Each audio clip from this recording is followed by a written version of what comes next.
The truth is that my brother Bill, big reveal, is now my sister, Lily. I know. I am begging, just begging the LGBT activists on TikTok to leave children alone. But apparently, that's too much to ask. Pronoun of the day is slugs.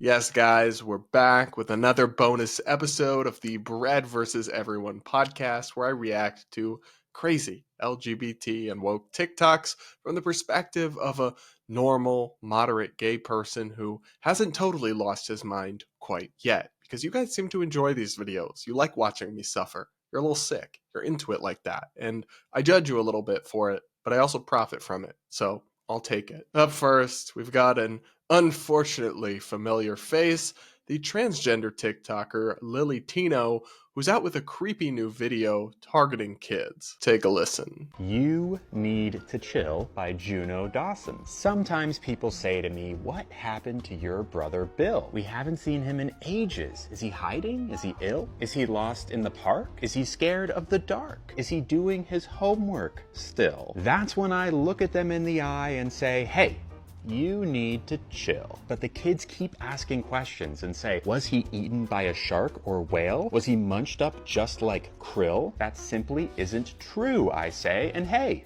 you need to chill. But the kids don't give up and they ask, is he on vacation in Barbados or Brazil? No one has gone anywhere. And hey, you need to chill. But they're not giving up. Is he at the zoo? Is he at the fair? Is he searching for a thrill? Although we do love the Ferris wheel, hey, you need to chill. But we're so confused and so concerned. We cannot rest until we find out what happened to your brother Bill. Did he tumble down and hurt himself? Have they given him a pill? Is he in the pool or on the field showing off his skill? Was he taken to Mars by aliens? Is he on their spaceship still? Stop, I say. That's enough. Hey, you need to chill. There are no hungry whales and no green little men. Your hysteria is silly. The truth is that my brother Bill, big reveal, is now my sister, Lily. I know. It was maybe quite a shock at first, but really she's just the same. She just looks a little different and has a new first name. She's still clever and funny and kind and cool. She's one in a mill. And if people have a problem, we shout, hey, you need to chill. The cool thing about this book is it can be a call and response. So anytime you say, hey, you need to chill, your kid can say it with you. Hey, so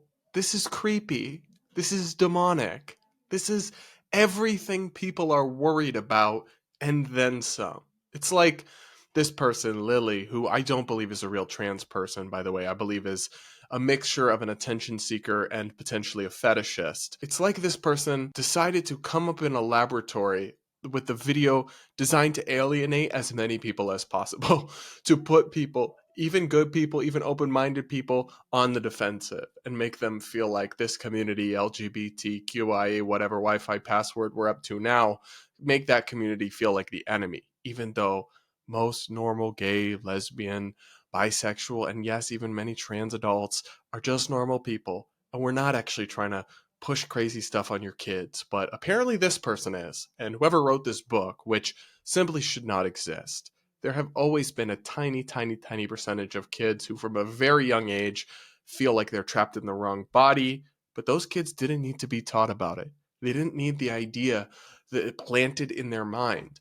It just happened as an organic, extremely statistically rare thing. And then we can talk about the best way to treat those kids and make sure they know what they're doing and that they don't make any decisions that they might regret. But all you're going to do is confuse young children. This kind of bizarre children's book trying to explain boys can become girls to people who are so young they don't even understand these concepts or have fully formed senses of self or know what sex and gender are as concepts. It's really disturbing that anybody would be pushing this on children this young, let alone for a profit. And okay, so this book exists. Why would you, as a trans influencer and TikTok creator, purposefully sit down and read a children's book on an app that tons of kids are on about it like this, in this just objectively creepy manner, there's only one reason. Either you're trying to confuse kids, which might be part of it, or, and I think this is the more likely explanation, it's rage bait. Lily knows that these videos will get lots of views and lots of engagement, and Lily will be able to cash out in the TikTok Creator Fund, but at the expense of the trans community and the broader LGBT community. But do they not see that? These people who do these intentionally inflammatory and divisive things in the name of LGBT, do they not see the polls going down, the increase in public backlash, and realize that it's literally because of you? Like, look in the mirror. You are the problem. Stop posting, seek help, and stay away from people's children, Lily. We've got more TikToks that will destroy your brain cells after this. When it comes to the debate over LGBT issues, Americans increasingly live in different realities, and our media does too. Take this recent story we talked about on the show, where a congressperson named Sarah McBride, who identifies as a transgender woman, was referred to as congressman by one of their colleagues. If you only read partisan media, whether it's on the left or on the right, you would really struggle to find out what actually happened here. But using Ground News, an amazing service that I've personally used for years and that helps me prepare this show, you can see what both sides are saying and make up your own mind. It also tells you everything you need to know about a source's bias, factuality, and ownership. Back to this particular story, well, on the left, look at CNN's headline. Out of order, hearing abruptly ends after GOP lawmaker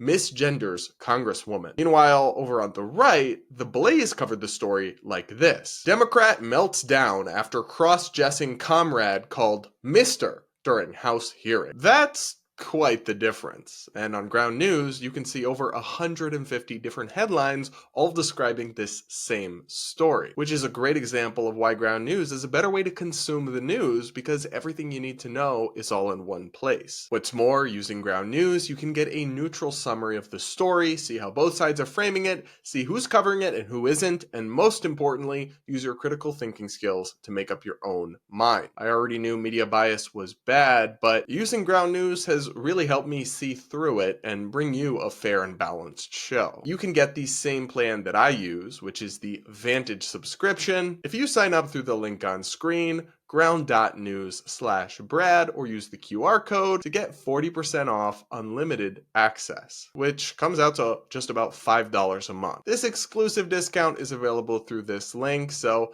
act now to break your media bubble and keep your critical thinking skills sharp. Now, back to today's show. Okay, so one of my favorite genres of TikToks is when the woke eat their own. When even the people who are trying to be good allies get in trouble with the extreme activists, because with a lot of these people, there's really no satisfying them.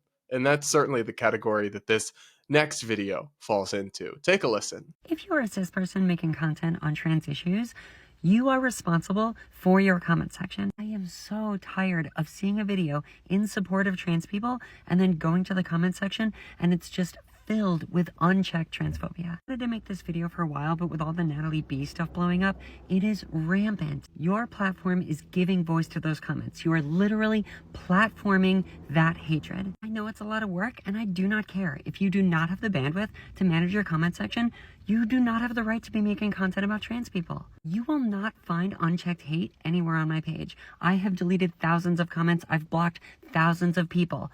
If you can't handle it, find a friend who can do it for you. I've literally had to pass off my page to someone else to manage the comments because I couldn't handle it. You want credit? You need to do all the work. And that means preventing me from seeing hate on your page. No. The world is not your safe space, love. And it is not anyone else's job to prevent you from seeing hate, which I imagine you interpret rather broadly and include a whole lot of just old-fashioned disagreement.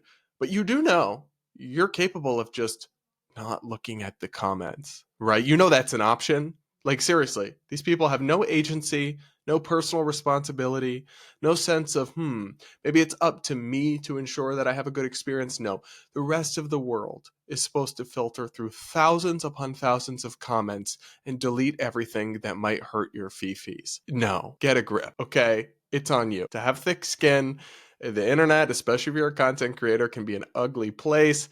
And obviously threats or harassment or anything like that that crosses a line is terrible, but people are going to be mean to you on the internet. And in this case, you're not even talking about like insults or name calling directed to you. You're just talking about going onto other content from people who are agreeing with you and saying the good opinion that you like, and then they're failing to delete every single post that disagrees with them, which you label hate. Yeah, I'm sorry. The audacity to expect that, even for a second, is astounding. And if you've been doing that on your posts, then either you're not getting that much engagement, because past a certain point, it's just literally impossible with the number of comments that I get on YouTube, on Facebook, on Instagram, on TikTok. I don't care to. I believe, let people have their say. If there's somebody's like post something inciting violence or being violent towards someone or incredibly, incredibly nasty, and I see it occasionally, I will delete it. But I almost always just let people say whatever they want in the comments, because guess what, babe? You don't have to look, and people deserve a chance to have their say. I will just never relate whatsoever to this entitled worldview where you expect the whole world to be your safe space. Grow up. Okay, this next TikTok made me a little nauseous. I'm not gonna lie. Take a listen. I have to keep you haters busy, so here you can see my gay puppy flag. Over here, that's an agender flag, a demisexual flag, another gay puppy flag, a gender fluid flag. Oh, and let's not forget my Texas puppy flag and my rubber puppy flag. I don't think Texas claims you. Like, really? Puppy? Can't you keep... Not the animal shit. I really try. I used to be way more judgy. I really try not to judge people for stuff. And at the end of the day, what you do in the privacy of your own home is your business. And as long as consenting adults are involved, it's none of mine. But like the puppy stuff is weird to me. The animalistic nature of it all, absolutely not. It's a no for me personally, but knock yourself out. But what you're not going to do is conflate that with gay people. You're not a gay pup. Maybe you're gay and a pup, but these are not the same thing. It's not part of the community. It has nothing to do with it, right? Just because we have a certain sexual and romantic orientation in terms of who we're attracted to, who we want to marry, doesn't mean we have weird kinks and stuff. And conflating our identities with your kinks is not just offensive and outrageous, it also like delegitimizes our identities and our lives and the way we live by conflating it with just specific sexual stuff that's strange that people are into. That's what I don't like about this. One, the whole thing is just TMI. Like, no one asked, sir. And two, you're conflating it with stuff that has nothing to do with it. And whether you realize it or not, doing a lot of harm in that front. We see this. This is part of why people don't have the kind of support for the LGBT Pride Month parades and all this that they used to. Because you go there and there's all these kinks and shit that has nothing to do with being gay. Stop. Have your own little things about that, but stop trying to make everything about everything, because all you're doing is creeping people out. Up next, this take from the gay news guy on TikTok is kind of wild. Take a listen. So this is real, tweeted straight from the White House's official account. And conservatives might try and say, show the context, Josh, in a vile attempt to allow Trump to normalize this kind of rhetoric. So I will show you the context. The issue here isn't the context, it's normalizing this speech. So if they use this against immigrants or gay people or trans people, we'll all be a bit less surprised. Dude, put down the crack pipe. You've officially had enough. The White House put out a tweet saying they'll kill and have killed ISIS members, literal terrorists. And this dude, Josh, the gay news guy on TikTok, has an issue with that? Couldn't be me. Actually fine in my book to kill ISIS. But then, more weirdly than that, suggested that if the government can kill terrorists, then it will also kill immigrants or gay people. I think you forgot to take your meds, babe. That little bottle, the one your doctor gave you, told you it was really important. You opened it up twice a day. Yeah, that wasn't supposed to be optional. Wasn't supposed to be something you just skipped some days when you felt like it, because this is the result. and it's embarrassing levels of Delulu at this point. Okay, here's one last video that honestly made me roll my eyes so hard I think I gave myself a headache. Take a listen. I'm to the point that if I casually see somebody repping the American flag, I'm automatically assuming that you're racist. Because ain't no way. Babe, I'm going to hold your hand when I say this. You spend way too much time on the internet, on social media, okay? Because normal people like America and like the American flag, and even will proudly display it in their homes or their businesses or on their apparel because they like the country we live in. That is, whatever problems it may have and however dysfunctional its leadership may be, is one of the most prosperous and free societies to ever exist in all of human history. And as a matter of fact, a lot of the people boasting the American flag that you probably assume are racist are probably minorities. A lot of them, but I guess they're racist because they don't hate America like you. Like, honestly, tell me you've spent too much time on TikTok without telling me. That's all this video says to me, babe. It did not hit the way you thought it hit. It just revealed that you have had a little too much screen time and need to get out more. Okay, guys, let me know which one of these was your favorite. That'll be it for today's video. Do hit that like button before you go. Please do consider subscribing if you haven't yet. Thanks again to Ground News for sponsoring this video, and we'll talk again real soon.